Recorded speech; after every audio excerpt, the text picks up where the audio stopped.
Salut à toutes et à tous. Petite interruption de mon test de l'iPhone X qui reprendra très prochainement. Je tourne cette vidéo en réaction à un comparatif que j'ai eu l'occasion de beaucoup voir ces derniers temps. Il s'agit du duel Galaxy Note 8 iPhone X. Mais ces deux produits sont-ils réellement comparables ?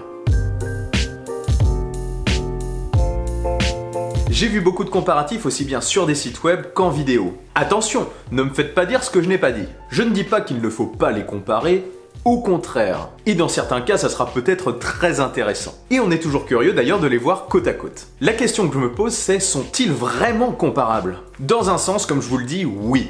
On peut très bien comparer leurs performances photo et vidéo. On peut aussi comparer leur taille éventuellement. On peut comparer leur système de déverrouillage. Et si on se base essentiellement sur leur prix, on peut les comparer aussi. Et oui, parce que tous deux sont des smartphones très haut de gamme lancés à plus de 1000 €. Mais le produit dans sa globalité, je ne sais pas. Même si je me répète, ça peut quand même éveiller la curiosité. Ce que je pense, c'est que ces deux produits font partie de catégories bien différentes. Et qu'ils ne sont, selon moi encore, pas spécialement comparables dans leur intégralité. Je m'explique. Ils ne répondent pas aux mêmes attentes. On a d'un côté l'iPhone X qui est un smartphone classique, et d'ailleurs même pas une phablette, même si je n'aime pas trop ce terme. Je préfère le terme de smartphone classique et de grand smartphone. De l'autre côté, le Note 8 qui n'est ni un smartphone classique, ni un grand smartphone. Pour moi, c'est ce que j'appellerais un carnet connecté. Son stylet et sa grande taille lui donnent une dimension totalement différente, qui répond d'ailleurs à des besoins différents. Il répondra peut-être plus à certaines tâches professionnelles et créatives, très efficaces quand il s'agit de prendre des notes à la va-vite. Un peu comme une petite tablette de poche. Le vrai concurrent de l'iPhone X pour moi est le Samsung Galaxy S8, et non pas le Note 8. Les deux proposent une taille d'écran équivalente, ils font tous les deux partie de la même catégorie de produits,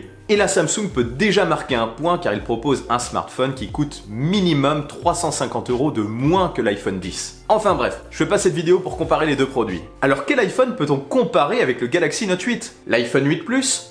Non. Si vous avez suivi mon raisonnement, l'iPhone 8 Plus est pour moi un grand smartphone. Non pas par la taille de son écran, mais par la taille du produit. Il peut donc être comparé avec le Samsung Galaxy S8 Plus. Alors je me répète, quel iPhone peut-on justement comparer avec le Galaxy Note 8 ? Aujourd'hui, Apple n'a rien contre le Galaxy Note 8. Apple n'a pas de petit carnet connecté. Pour le moment, je dirais. Je pense qu'il pourrait bien même faire d'une pierre deux coups l'année prochaine, en présentant un iPhone 10 Plus ou iPhone 10 Pro pour changer, et se rapprocher un peu de la stratégie iPad. Pour rappel, vous avez aujourd'hui l'iPad classique et l'iPad Pro qui, lui, est plus puissant et compatible avec un stylet en option. Et oui, on est chez Apple. L'année prochaine, l'iPhone 10... Tiens, pourquoi pas série 2 comme pour les Apple Watch ? Pourrait avoir un grand frère plus grand compatible avec l'Apple Pencil ou avec un Apple Pencil mini non imposé vendu séparément, avec une taille similaire à celle du Note 8, 6,3, 6,4 ou 6,5 pouces, car il ne faut pas oublier qu'il y a aujourd'hui 0,7 pouces de différence entre l'iPhone 8 de 4,7 pouces et l'iPhone 8 Plus de 5,5 pouces, et si on garde cette logique, ça nous envoie vers du 6,5 pouces pour le probable modèle Plus de l'année prochaine.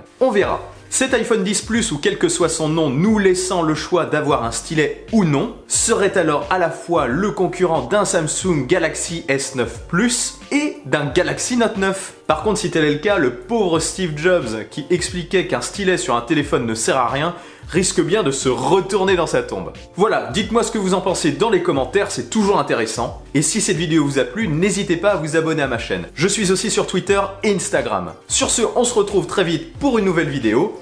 Allez, salut!